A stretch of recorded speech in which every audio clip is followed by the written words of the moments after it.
Can you tell us, Julie, a little bit about that, and then how did you get into voice? Yeah. So as of May, I retired as the Director of Instructional Technology, early retired. I'm not old enough to retire, just for the record. As the Director of Instructional Technology and Innovation at a local school here in town. And in that role, I was always looking for what's the next innovation that's out there that educators and students could benefit from.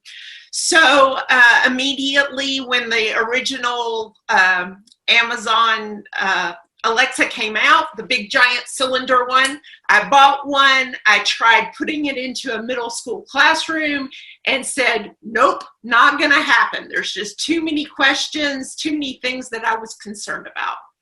As time went on and things started to develop more within the Alexa community, I realized that there are some things we can do and some things that we could use. But more importantly, I think as educators, we have to be kind of on the cutting edge and be aware of what's coming so that it doesn't happen to us, but that we can speak into that space.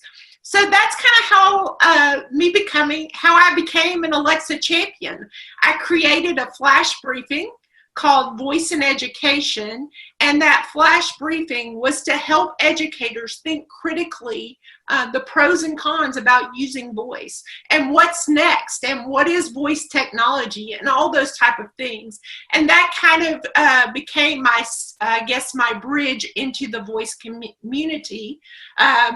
Before there was Project Voice, there was the Alexa conference. And the very first year that it happened in Chattanooga, Bradley Matrock and I connected, and I started speaking to developers about, hey, this is exciting for us as educators, but we are concerned about these things, and here's what we would like to see. So it's just given me a foot into the door to speak into this space, and it's been really fun to watch it develop over the years. So what's the state of the union like right now with voice in education? And I'm sure you're talking about this on your flash briefing, but why should educators, students, and parents take voice seriously right now? Yeah, I think with pandemic learning, students were pushed home. You're talking about voice, which is a natural no-touch interface.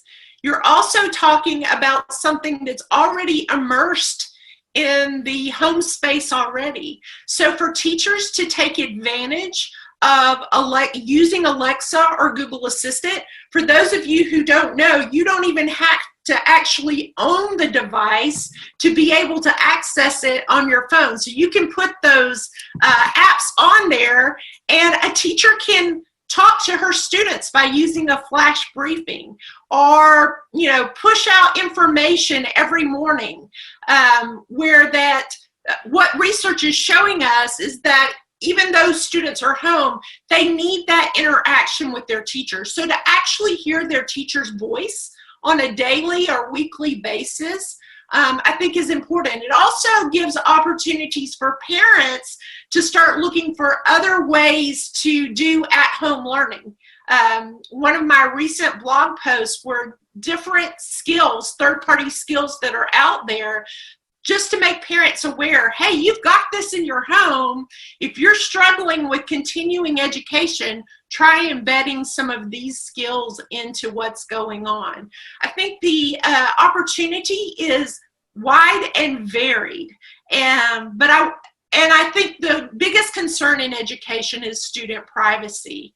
And so I've been a part of the Open Voice Network, which is a nonprofit that's working and I am on the educational steering committee to help create ethics and standards for voice so that students and educators can use this robustly without having to work around certain systems.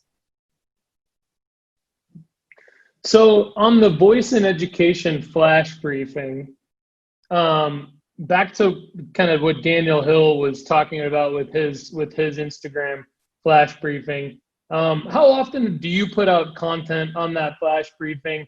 What are some of the wins that you've had with that venture? And what are some of the challenges around sort of having and managing an Alexa flash briefing?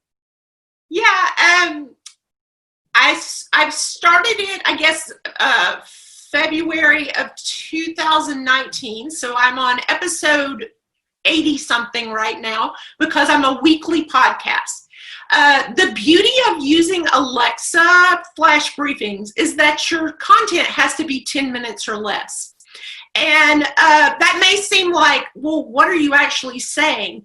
But for my audience, my niche, an educator doesn't have 30 minutes, 45 minutes to sit and listen to a podcast. And while there was a point in time where I thought, well, I'll just expand this podcast, what I saw was my listeners went down. So the flash briefing is very useful to meet the needs of someone who just wants quick information. And I started off by just sharing tips on how to do it in a safe way. And now I find myself really interviewing people, letting them know about different companies that are out there that they might be interested in. I think for the last 10 or so podcasts, users didn't really hear from me. They heard about other people out there that are creating content for educational purposes. So there's great value in that. The hardest part of a flash briefing for me is keeping it under that 10-minute limit, because you start talking, you have all these questions, and when you're doing an interview, I find myself, it's time to wrap it up, we're at 8 minutes, we've got to get to this. So it's making sure that whoever you're talking to has that ability to succinctly talk about what you're doing. And then that opened up to where my podcast is now available on a lot of different platforms as well. So some people don't even go through the flash briefing. They go directly to Anchor.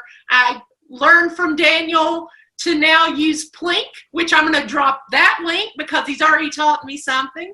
So that is a very helpful thing for the future too.